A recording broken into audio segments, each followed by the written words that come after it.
Ndagusuje aho dukunda kubana umunsi kundi wo kunda gukurikira ibiganiro bica kuri no channel. Uyu munsi tugiye kurebera hamwe ibintu bishobora gukomeza urukundo. Ibi bintu ntago biri burebe umugabo cyangwa umugore, umusore cyangwa se umukobwa, ahubwo birareba buri muntu wese wumva ko akwiriye gushyigikira urukundo rwe rukaba rwagira aho ruva ndetse naho rwagera. Icyo usabwa rero ni ugutanga umwanya wawe tukaganira, kandi nifuza yuko twajya tuganira ndetse tukasangira ijambo. Haba hari ikibazo ushaka kumbwira muri comment cyangwa se ikibazo wifuza kumbaza, ukacyandika muri comment nkaba nakigusubiza mu yindi video ikurikiraho, cyangwa se nkaba nakwandikira muri SMS nabwo nkabikubwira, nabyo nta kibazo. Sasa rero mbere yuko dutangira ikiganiro cyacu, niba wageze ahangaha ihangane unkandire kuri like y'ino video, hanyuma rero unanyemere twakire umuntu mushyashya kugira ngo tugendane tuziranye. Umuntu mushyashya rero buriya ni umuntu utarakanda subscribe. Niba utarakanda subscribe kuri no channel yikande nonaha, ufungura inzogera kugira ngo buri kiganiro gitambutse ngajye ubasha kukibona kandi ukibonere ku gihe. Ngewe ngutegurira ibi biganiro nkanabikugezaho, nitwa Rukundo. Reka dutangire sasa noneho turebe uko bimeze. Inama ya mbere yagufasha kubungabunga umutekano w'urukundo rwawe rugakomera ndetse rukazamuka rugashibuka ku buryo buri muntu wese ubirebera ku mpande avuga ati uyu muntu afite urukundo rwiza. Inama ya mbere ugomba gukora ni ukuganira n'umukunzi wawe. Hari igihe uba ufite umukunzi ariko ukumva ko kuba wamukorera ibintu bigiye bitandukanye, kuba wamugurira utuntu dutandukanye, bese biri kimwe yifuza ukakimuha kandi ukakimuhera ku gihe, ariko ukibwira yuko ibyo bintu bihagije. Wapi, ntabwo ibyo bintu bihagije. Rero ikintu cy'ingenzi ugomba gukora ni uko ugomba gufata umwanya ukajya ugira igihe, nubwo wajya ubikora rimwe ku munsi, ariko ugafata iminota ukegera umukunzi wawe mukagira ibyo muganiraho, yaba uburyo mubanye, yaba se ku mishinga mushaka gutegura ndetse no kuzageraho, byose mukabiganiraho. Ariko muri icyo gihe ni nabwo muganira, buri muntu akabasha kumenya ngo nimba hari aho wabangamiye umukunzi wawe, mukaba mwasabana n'imbabazi. Bese ibiganiro byanyu ntibibi ibyipfa busa, kandi uko muganira kenshi niko ibintu bigenda birushaho kuba byiza. Kandi ikindi, ntago bivuze ngo niba uri kure y'umukunzi wawe ngo biragusaba ngo kujya gutega ngo ujye kumushakisha ngo muganire. Birashoboka cyane ko nimba urugero mubana ari nk'umugore n'umugabo, birashoboka ko baragiye mu kazi runaka ukaba utari hafi yo mu rugo, cyangwa se akaba ari umukunzi wawe mutarabana kandi bikaba bidakunze ko mwajya muhora muri kumwe. Ufata telefone yawe ukaba wamuhamagara, ukagerageza uburyo bwose butakwira utamuvugishije, mugafata akanya mukaganira no kuri telefone. Ibiganiro biraba kandi bikagenda neza iyo ufite intego yo kubaka urukundo bya nyabyo. Reka tugende ku kintu cya kabiri cyagufasha kuba urukundo rwawe rwamera neza.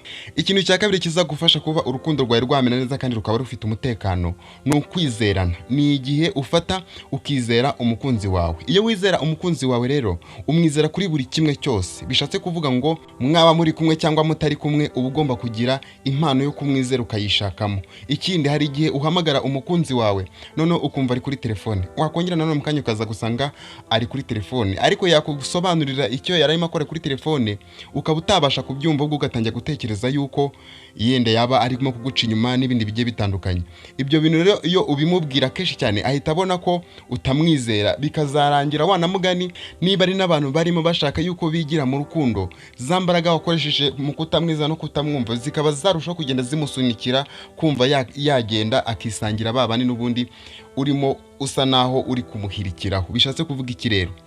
Gerageza kumva umukunzi wawe kandi wizere ibyo akubwira. Kandi nubwo yego wamubonaho ayo makosa, ntago ari byiza ngo uhita ku kanya ngo umubwira ngo guke ngo byacitse. Wapi, banza umureke witonde neza, hanyuma we namara kubona yuko ibintu udakunda kubiremereza, azatangira kugenda abona yuko usa naho umwizere, cyangwa se atangire kukugirira icyizere cyuko uri umuntu mwiza. Birangire nimba ari n'utuntu tw'ududefo yaragiye agenda akunze kuba arimo, agenda tuvamo kubera ko wamweretse yuko umwizera. Ikintu cya gatatu rero nicyo tugiyeho kizagufasha kuba wabasha gukomeza urukundo rwawe, ni iki ngiki: gufata umukunzi wawe nk'uko wamufataga mukimenyana.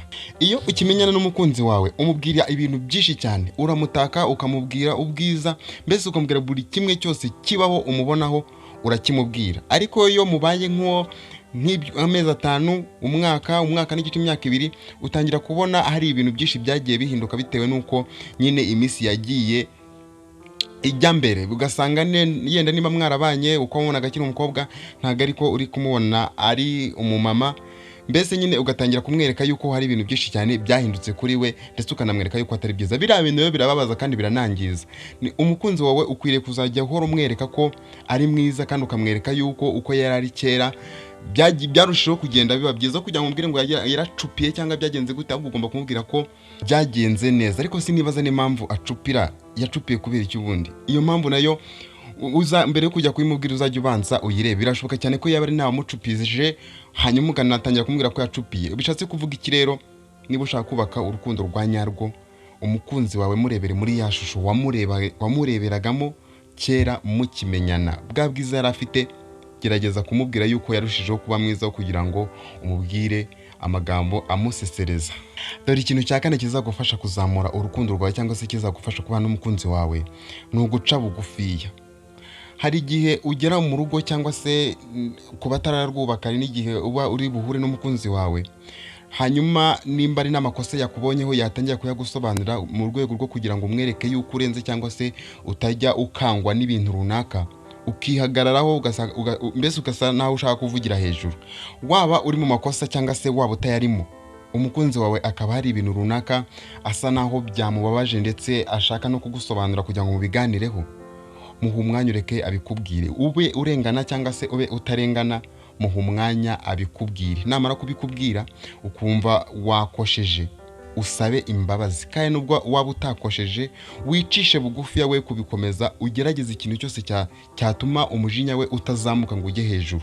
Urwo ni urugero nari nanze, ariko hari ingero nyinshi cyane usanga zigaragaza uburyo umuntu yanga guca bugufi kandi yarakwiye guca bugufi kugira ngo ibintu bigende neza. Rero icy'ingenzi nakubwira kuri iki cya gatanu, iga guca bugufiya kuri buri kimwe cyose kugira ngo ubashe kwiyubakira urukundo rwawe. Kandi urukundo rwawe nutarwiyubakira, ndakubwiza ukuri nta muntu uzaturuka ku ruhande ngo aze kurukubakira. Ni wowe ugomba kubyihigamo, kandi nta kintu kiza nko kuba waba ufite urukundo rwiza, kuko biguha amahoro n'umutuzo, ndetse n'Imana irabikunda. Twagiye ku cya gatanu, aricyo cya nyuma. Rero turebere hamwe icya gatanu gishobora kuba cyatuma urukundo rwawe rugira umutekano. Nyuma y'ibintu byose twaganiriye, niba wubaha Imana ndetse ukaba ukunda no gusenga, biriya bintu byose bine tumaze kuvuga bigomba kuza biherekezwa n'iki cya gatanu cyo gufata akanya mugasengera urukundo rwanyu, kuko tuzi neza ko Imana niyo ishobora byose kandi niyo igira ikirema ikagikomeza. Bishatse kuvuga ngo niyo ufashe urukundo rwawe ukaruragiza Imana, ibintu birakunda. Reka ngushimire wowe twabanye muri iki kiganiro. Rero nizere yuko izi nama uzumvise kandi ugomba kuzishyira mu bikorwa kugira ngo ibintu birusheho kugenda neza.